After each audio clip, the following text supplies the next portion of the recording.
يا أيها الذين آمنوا استعينوا بالصبر والصلاة إن الله مع الصابرين. Sent the prophets and messengers was to remind the people, hey, you guys are going off track, come back. Right? Moses came with the Torah, and then who came after him? Right? What started happening after Moses?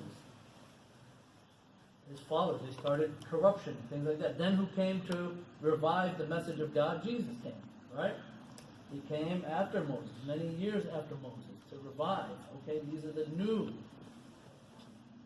commandments, the new teachings of God, the new addition, the new revisions. So that's how we believe Muhammad, the last prophet, came.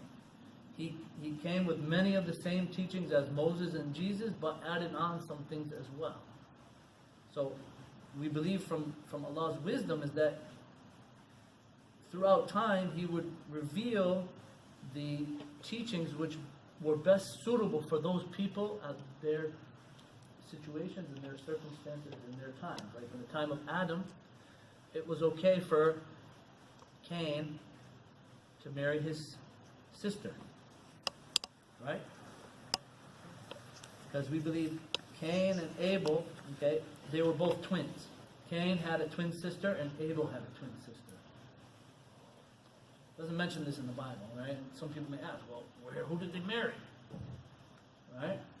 We have some of this information in Islamic historical books and things like this, that Cain had a sister and Abel had a sister. So if they were the only people on the earth, how did they propagate? Right?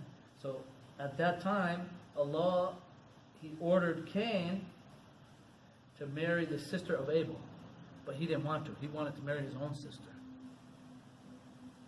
So eventually problems occurred, and then Cain ended up killing Abel, and that was the first murder that ever took place on the face of the earth. But at that time, it was okay. Allah allowed the brother to marry the sister. But was that still allowed in the time of Moses? No. Why? Because the earth was already populated with people. So throughout time, Allah He sent down different revelations, right, according to the people's needs and the people's circumstances. Okay, and we believe that the last revelation that was sent was the revelation sent to the Prophet Muhammad, which was the Quran.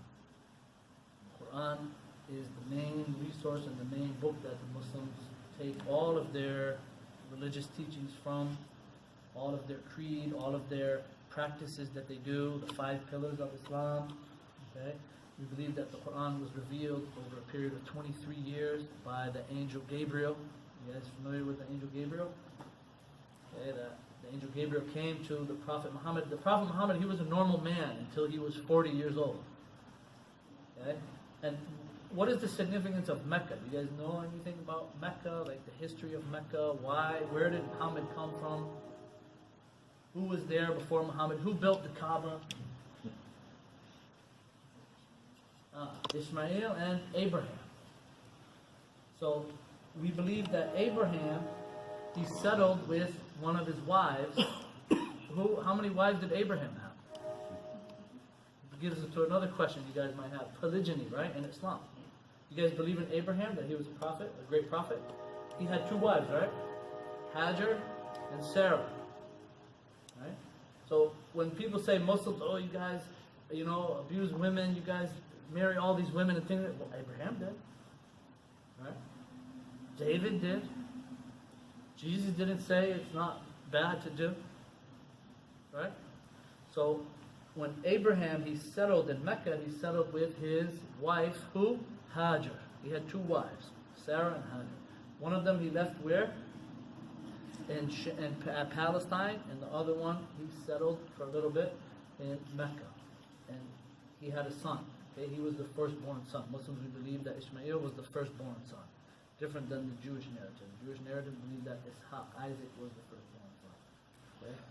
So Abraham and Ismail and Hajar settled in Mecca, and then Ibrahim left to go back to Sarah, who was in Palestine.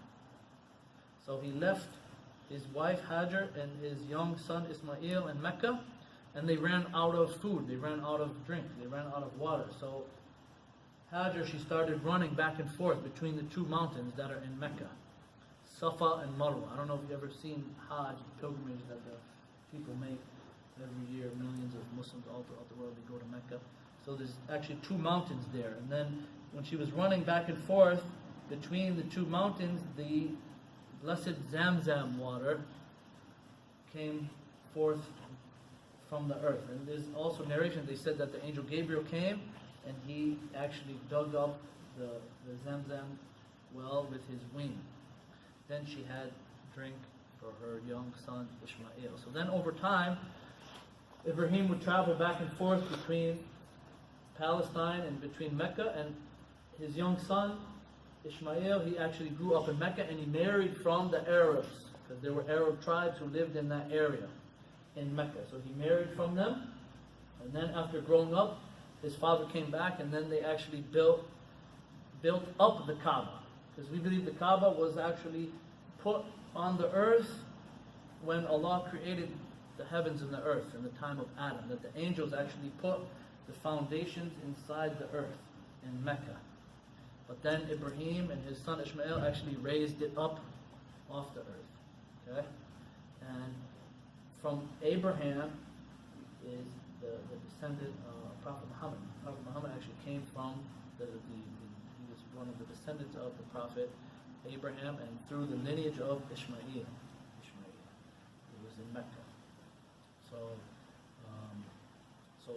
the Quran was actually revealed to the Prophet Muhammad while he was in Mecca, over a period of 23 years. The Quran there's a big difference between the Quran and the other religious scriptures. Anybody know? You guys study the New Testament, right? What are the 4 canon books in the New Testament? Canonical, huh? Matthew, Mark, Luke, and John. So one thing that always raises questions and things like, who are they? Who is Mark, Matthew, Luke, and John? What is their last name? When did they live? What is their lineage? Does anybody have biographical information about them? When were those books written? Were they written in the time of Jesus, or were they written after the time of Jesus? 35 years, 60 years, 70 years, 100 years, 150 years, however long. So that's one difference between the New Testament and the Quran, is that the Quran was actually written, memorized during the time of the Prophet Muhammad, not after his death. Not after his death. When was it put into written form, not oral form? In the time of the Prophet Muhammad. What year? Let's say from the beginning of his revelation. It was put in written form from the very beginning of his revelation? Yeah. So Okay. because you got to understand now, in Mecca, the Arabs normally, they weren't people who used Who wrote it? Some of his companions. His wife, Khadijah. So when he was receiving the verbal revelation in the cave in Mecca from the angel Gabriel, he went back down and he told his wife. She was the first one to actually... So are there manuscripts of that writing? There are manuscripts of that writing. Not the original, no, of course not. But there were copies made in When were those found? There were copies made in the time of the third caliph, which is by the name of Uthman ibn Affan. So he actually made copies of the copies that was with Abu Bakr, the caliph before him, which he took from the Prophet Muhammad. Where did he find those?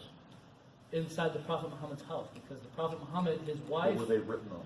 They were written on bones of animals, they were written on bark of trees, they were written on rocks, pieces of slate, they were written on trees, they were written on stones, they were written on anything they could find. They didn't have paper how we had paper. Sure. So anything they could find, they would have written on that. But one of the ways that the Quran was actually verified is that because the Arabs at that time, they were known for people who were known for their eloquence and prose and their strong memorization. They weren't known as people who were literate. That's why they say the prophet was illiterate. That's why when you read it, the New Testament, it says there will come a prophet after Jesus who will say, I don't know how to read. And this is the Prophet Muhammad. How many people died in the battle outside of Mecca that would have had the Quran memorized? There were actually 2 battles that took place, and this was after the time of the Prophet died. Right, the Battle of Yamuma.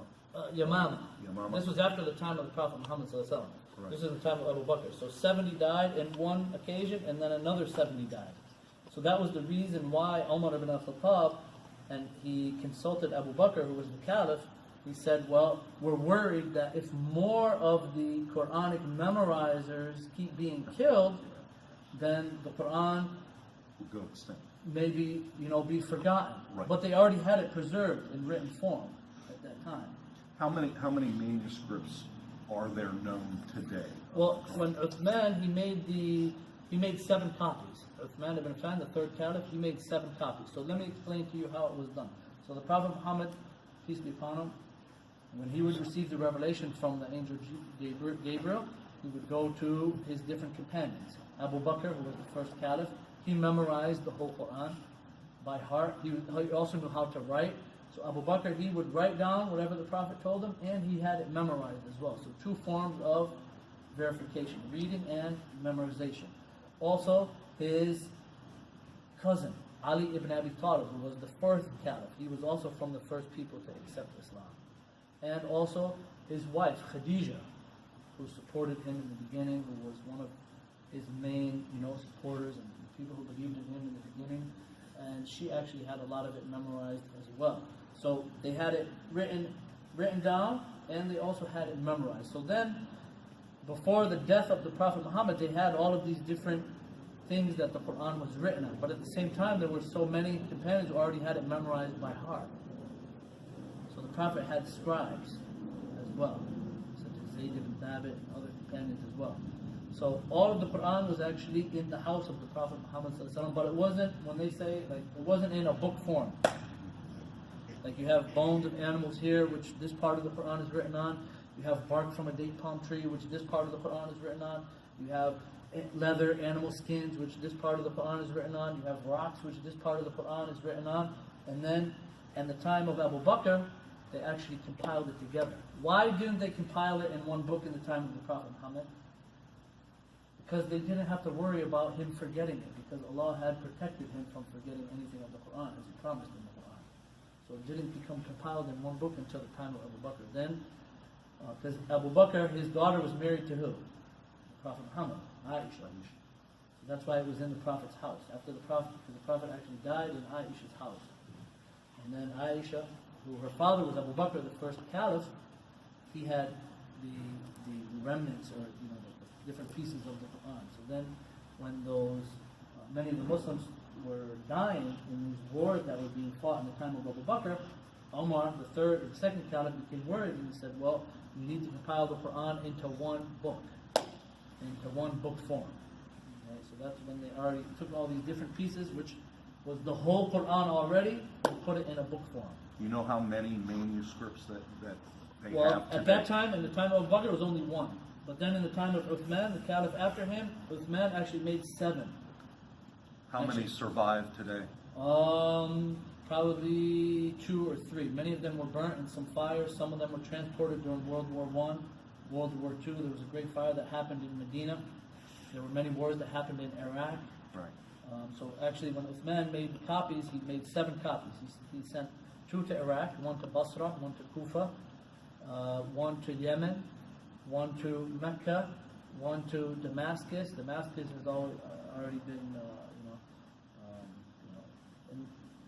not now, but before, in the 7th century, there was a big fire that happened in the mosque where it was actually done.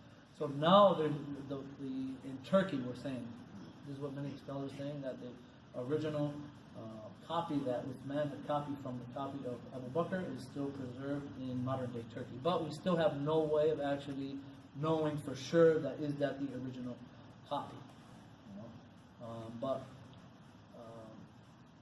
the Quran is preserved in the hearts of millions of Muslims, and this is the thing, right? You have millions of Muslims all throughout the world. Chinese Muslims, Indonesian Muslims, Malaysian Muslims, Arab Muslims, American Muslims, who memorize the whole Quran verbatim.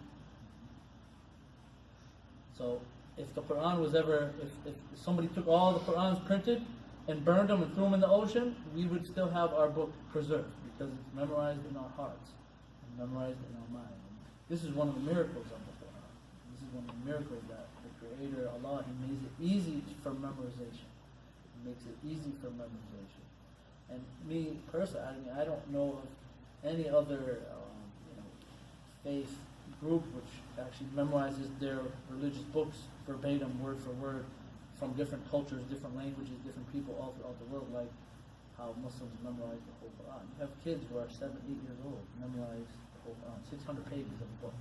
That's like me and you memorizing the whole book of Chinese, and you don't know any word of Chinese. I ask you in Chinese to speak, and you don't know how to speak. This is how it is. You find people, young kids in Pakistan, India, you talk to them in Arabic, they can't speak Arabic, but they memorize the whole Quran, which is in Arabic.